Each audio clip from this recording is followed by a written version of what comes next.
Dear parents, before you scroll, let me ask you one important question. क्या आपका बच्चा pencil hold करने में स्ट्रगल करता है, राइटिंग से जल्दी थक जाता है, या फिर बटन लगाना, लंच बॉक्सेस को ओपन करना और कलरिंग जैसी सिंपल एक्टिविटीज़ उसके लिए चैलेंजिंग हो सकती हैं? If your answer is yes, then don't skip this video because today I am going to show you 5 simple occupational therapy activities for home. Assalamu alaikum, I am Eman Khan, an occupational therapist. So let's start with activity number 1. Pegboard shape matching activity.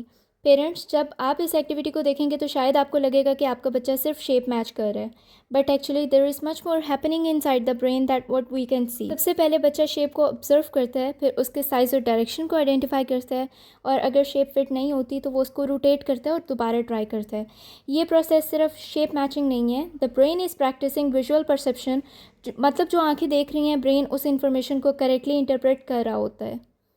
उसके बाद visual motor integration काम करती है, जहां brain hands को guide करता है कि मूवमेंट कितनी एक्यूरेट होनी चाहिए. पेरेंट्स, रिसर्च ये बताती है कि रिपीटेड पर्पसफुल प्रैक्टिस ब्रेन के न्यूरल कनेक्शंस को स्ट्रॉन्ग बनाती है. इस प्रोसेस को न्यूरोप्लास्टिसिटी कहते हैं. सिंपल वर्ड्स में, जितनी मीनिंगफुल प्रैक्टिस होगी उतना ही ब्रेन एफिशिएंट होता जाएगा. ऑटिज़म और ADHD वाले बच्चों के लिए ये एक्टिविटी सिर्फ हैंड स्किल्स नहीं बनती. It also give them opportunity to practise attention, sitting tolerance, following instructions and completing a task from beginning to end. और जब ये बेसिक स्किल्स इम्प्रूव होती हैं, then writing, colouring, scissor skills, dressing और classroom participation भी gradually improve होने लगती है. Finding beats from therapy.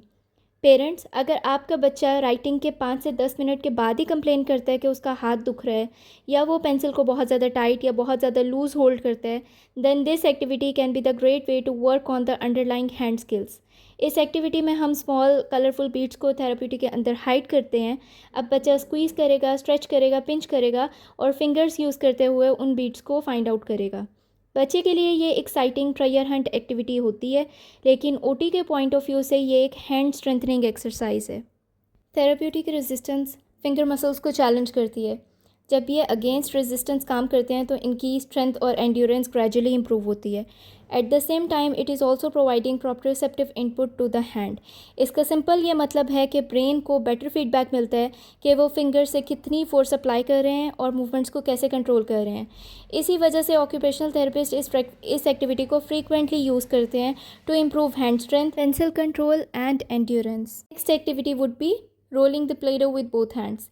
Parents, let me ask you another question.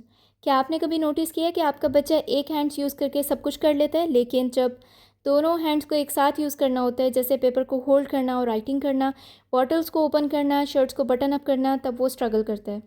अगर ऐसा है, then this activity is for your child. The child is rolling the Play Doh using both hand. Simple लगता है, but from occupational therapy point of view this is much more than rolling a dough. If the child is able to use both hands together, we called it bilateral coordination. Parents, activity को boring exercise मत बनाएं. Ask your child, can we make a long snake? Can we make a pizza?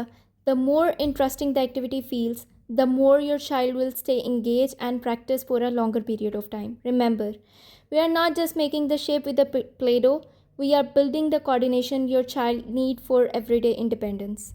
The next activity would be smart craft stick activity. Parents, here is something very important. कभी कभी parents कहते हैं, मेरा बच्चा pencil को इतनी ज़ोर से प्रेस करता है कि पेज फट जाता है, या फिर इतना हल्का लिखता है कि टीचर को समझ ही नहीं आता.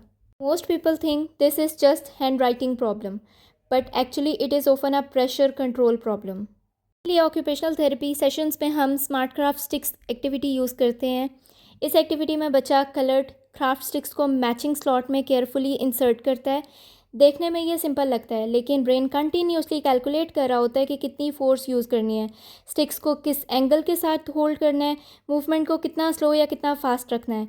इस प्रोसेस के through finger strength, in hand manipulation, precision और ग्रेडेड मोटर कंट्रोल इम्प्रूव होता है. ग्रेडेड मोटर कंट्रोल का सिंपल मतलब ये है, the ability to use just the right amount of force. यही स्किल हैंड राइटिंग के साथ साथ स्पून यूज़ करने, टूथब्रश को होल्ड करने, जिप को क्लोज करने और फ्रेजाइल ऑब्जेक्ट्स को हैंडल करने के लिए बहुत ज़्यादा इंपॉर्टेंट होती है. बच्चा एक्टिविटी को कंप्लीट करे, सिर्फ गुड जॉब मत बोलिए. Instead ask, can you do it more slowly, can you use gentle hands. ये सिंपल क्वेश्चन मूवमेंट क्वालिटी को इम्प्रूव करते हैं. Strong hands are useful, but controlled hands make a child more independent. Now it's time for our last activity, which is nut and bolts. Parents, before I explain this activity, think about your child's everyday routine. Water bottle को open करना, lunch boxes को खोलना, toothpaste cap को twist करना, school geometry box use करना, ये सब activities देखने में बहुत सिंपल लगती हैं, but they actually require excellent finger coordination, wrist rotation and motor planning. इसीलिए हम ऑक्यूपेशनल थेरेपी सेशन में nuts and bolts frequently use करते हैं.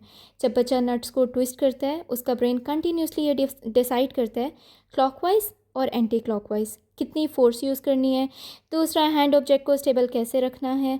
Eight the same time finger dexterity, bilateral coordination and wrist stability भी improve होती है. One more beautiful thing about this activity, it teaches persistence. कभी नट immediately open नहीं होता, बच्चा दोबारा ट्राई करता है, फिर मूवमेंट्स को एडजस्ट करता है एंड फाइनली सक्सेसफुल होता है. पेरेंट्स, ये सिर्फ मोटर लर्निंग नहीं है, प्रॉब्लम सॉल्विंग स्किल्स और कॉन्फिडेंस बिल्डिंग भी है. ऑटिज़म और डेवलपमेंटल डिले वाले बच्चों के लिए independent self care gradually build करना ओटी का बहुत इंपॉर्टेंट गोल होता है, और हर सक्सेसफुल ट्विस्ट उन्हें डेली लाइफ में थोड़ा थोड़ा इंडिपेंडेंट बनाता है. नेक्स्ट टाइम जब आपका बच्चा बॉटल्स को ओपन करने की कोशिश करे तो उसकी वहाँ पर इमीडिएटली हेल्प मत करें. Give him a little time to think, adjust and then let him try again. Sometime those extra few seconds are where the best learning happen. तो पेरेंट्स, अगर आज की वीडियो से आप एक मैसेज लेकर जा रहे हैं तो वो ये होना चाहिए कि ऑक्यूपेशनल थेरेपी सिर्फ बच्चे को बिजी रखने का नाम नहीं है. It's about preparing a child for life. हर पैकबोर्ड, हर एक्टिविटी, हर प्ले डो, हर टॉय एक पर्पस के साथ यूज़ होता है, because our goal is not simply to complete an activity, but the goal is to help the child participate more confidently in everyday life. It is writing their first sentence, buttoning a school shirt, opening a lunch box, or becoming more independent at home. Every small step matter, and parents, please remember progress doesn't happen overnight. लेकिन जब purposeful practice, consistency और family support एक साथ मिलती रहती हैं तो small improvement gradually became meaningful achievement. If you found this video helpful, please like, subscribe, share, because every week I will be sharing practical evidence-based occupational therapy activities that you can easily understand and safely try at home with your child. I am Ayman Khan, an occupational therapist. Thank you so much for watching, and I will see you in the next video. Allah Hafiz.